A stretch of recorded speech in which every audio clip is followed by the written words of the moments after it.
Hi, I'm John, and welcome to JPsCreations, my three-quarter-assed attempt to pay for college. I'm going to be trying to do that using my skills and proficiencies that I've picked up over the years.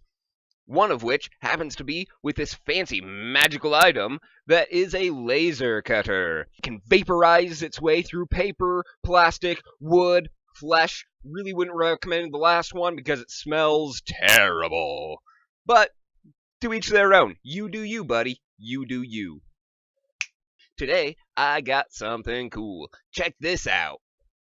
These are paper minifigures. I offer them in 3 grades: paper, laminate, and with a wood core. I know, cool, right? And I'm going to show you how I actually make the double-sided paper ones and the laminate ones while I'm at it, because I'll show you how that's done. You'll have to tune in to another episode to figure out the wood ones, because those ones are a bit harder and they take an extra set of steps beyond what will fit in the timeline here. So it'll be an expert advanced tutorial. Stay tuned for that next time. Let's get to the advanced tutorial right now.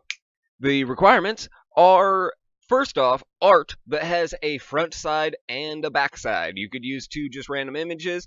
I will be using art from the Printable Heroes art set, which you can get by supporting them at patreon.com/printableheroes. And these are minifigures for Dungeons and Dragons.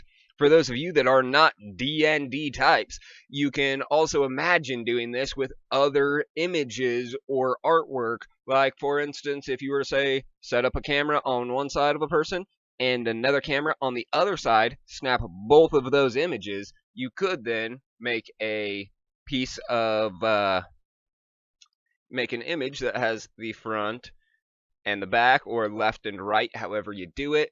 So keep that in mind if you're not the Dungeons and Dragons type and this doesn't apply to you for that specifically.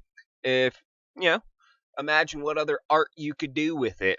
Other things that you'll need is a printer, good quality photo paper. For doing double-sided, you'll need a C2S or a coated 2 sides, so it has coating on both sides. You could do it with like printer paper, but printer paper crumples way too easy. And look, just look at the art on there. It's all faded and compared to like a double-sided photo page. Look how dark those blacks are, and the colors, they're nice and rich.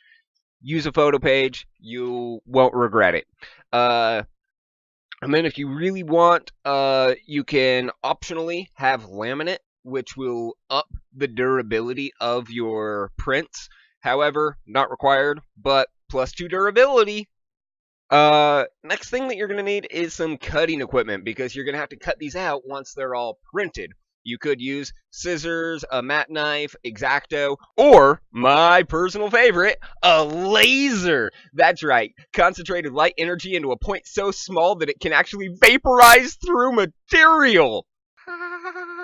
Yeah, take the files that come from either a PDF or PNG as supplied by the artist, and to import all of those into Corel. And then once we're in Corel, we're going to go ahead and take these and power trace them with the trace bitmap option as a logo. It's going to ask us to reduce, and we do as it says. Then we wait for it to load up, and as it does, get ready to switch it into a black and white mode. And of course, all of these photos are coming from PNGs that have a translucent mask around them. So, once it sets it up here, we can reduce its colors down to just 1. That is what we want, so we have just those silhouettes. Go ahead and hit OK, and there we go. However, all of these have all of that extra stuff in there. So the first thing to do is to clean those up. So there's quite a few ways to do it, whether you're going to go in and use something like a virtual segment knife or just a regular knife, or my favorite way is to make a shape around the shape like so, and might as well connect that one with another one. That way I can take those and do a front minus the back. That's because This layer is behind that one, and when I hit the back minus the front actually, it will chop out and delete all of the stuff I don't want. And then with a little bit more cleaning, we can get that into these. I keep both of them, and these two are exactly identical. One is just mirrored above it. I then separate those out across all of these, and then we take this photo and we can power clip it inside of these vectors. That will essentially take that photo and cut it by those vector lines. And when we ungroup that group of them, we can then drag around just the artwork without any of the extraneous stuff in there, and it's trimmed nice and tight. If we take the back, go ahead and give it a mirror and drop it in the aligned spot there, we have our front to back. Taking the back one and putting it onto its own layer will give us them stacked on top of each other so that we can do the rest of our editing.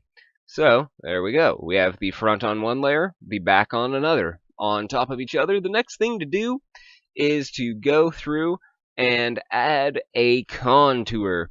This will add a bit of a space around the minifigure that will be for the cut line, and the spacing is because alignment is difficult. It's hard to get things lined up exactly perfectly. This gives it some fudge factor. With this minifigure alone, I added a border on the bottom to make it a little bit stronger.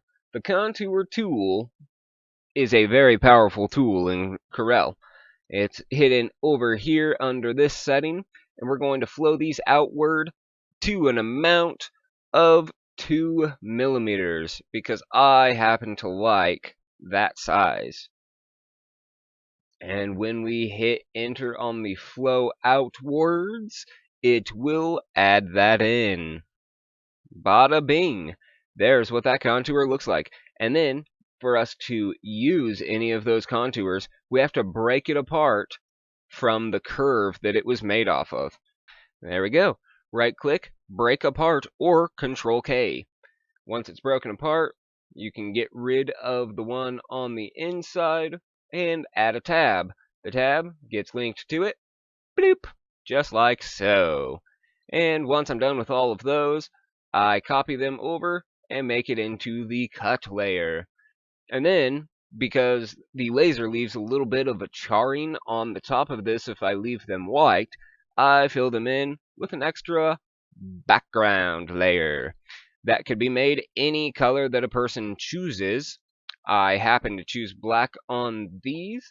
However, if you wanted to have all blue creatures for whatever reason, maybe they are your wizard's minions, or purple, I'm going to go with black, however, as it is very clean looking.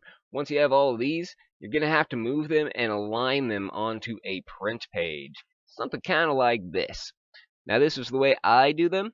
The pink line is the edge of where my printer can print to, so all of my artwork and everything has to fit inside of that line. So I even add in stuff for my websites, the artist website, and etc.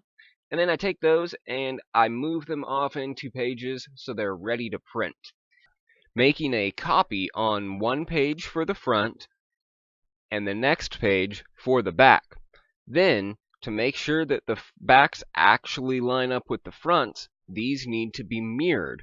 So, select everything, and then I always deselect the text, which would not be readable when mirrored, and then mirror horizontally. And then I make another copy of the page, and I get rid of all of the artwork. This is the page that I send to my laser cutter to cut out each of the pages. Then the next thing is to align the printer so you can actually print on both sides. You're going to print this out with a single page. Make sure you only do one, otherwise you're going to waste a lot of paper. and turn on the duplex function, or duplex yourself by flipping your paper mid-print. And now I can print all of them together. I only need to print pages 2 through 3 because that's the pages that contains them. And in my preferences, I want to make sure that my duplex printing is turned on, which it is, quality is high, and most importantly, in mine it's under page properties, I want to make sure that there's no margin and that it's in its normal size, which it is currently, because I want it to fit as it is in the document, not as to make it fit on the page. Otherwise, that would change the scaling of the image. Once I'm all ready, I hit OK and send it to the printer. After it's printed, a person can hold it up to the light and look for these lines shining through on the back side. The goal is to have it like this page, where all of the edges line up perfectly and you can't see any secondary overlaps. That's how you want it to look. An example of how you don't want it to look, you can kind of see how that border at the top doesn't line up. The shadows around all of the figures are all off by about 60 thousandths. Once you measure the offset on your page in both the amount and the direction, you need to adjust the artwork by that amount. And also, to adjust them, there is the arrow keys, so you can move your stuff with those. I, however, like to enter it by an exact position, or move it by an exact position with this dialog box up here. Or to set a guideline to correctly aligned. For me, it's in the vertical axis. For you, it could be in the horizontal axis or the vertical, or possibly in both.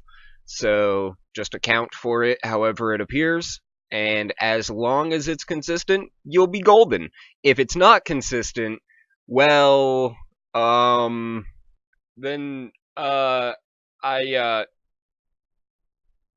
good luck! Once that's all set up correctly, you can then print it again, and this time, it should line up perfectly. Then the next step is to take it and put it into the laser to cut it out.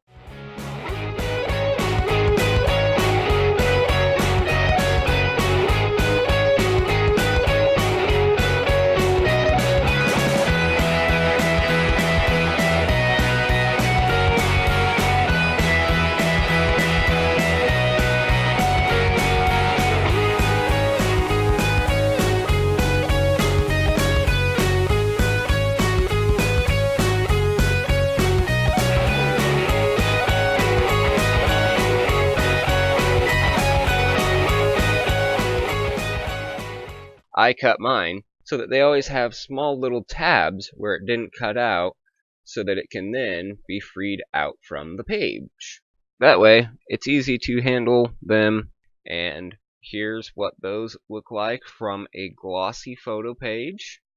And the only problem with them is they're not the most stout for wear and tear. That's where you're going to want to have pieces that are laminated before cutting. So, the lamination makes these much stronger. The laminate pages I get happen to be from Avery, but you can use any kind. I use ones that are just a piece of clear laminate on a sticky self-adhesive page. With them, you start by removing the peel off section at the end, and then I like to stick it down to the table. And then you take your page and you want to slide it So it goes just under the edge of the stickum. And then check to see if you have all of your edges inside the laminate and start to stick it on. Then you fold up the laminate, release the back page, and as you do so, you want to slide your hand gently across, working from one side to the other, continually sticking it down. Then you can lift it up off of the table, flip it over, and prepare to do the same thing on the other side.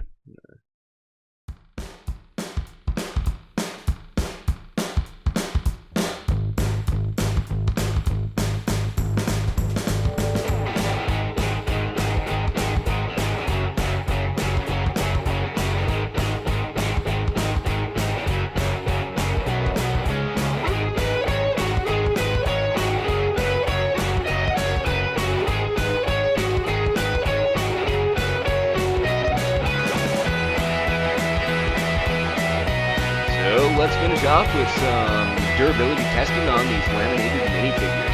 Starting out by pulling on them to see how tear likely they are. The lamination gives them at least a +2 on their durability. And what about creasing? Because after all, you may decide to put one in purposely or accidentally, or maybe you drop a figure down in the bottom of a bag and it gets very smashed in there into tiny little pieces. Don't worry, it can be saved. The durability of the laminate makes it hold all together and give the tensile strength so you can straighten it all out. And it may still have a little bit of bend, but it should work.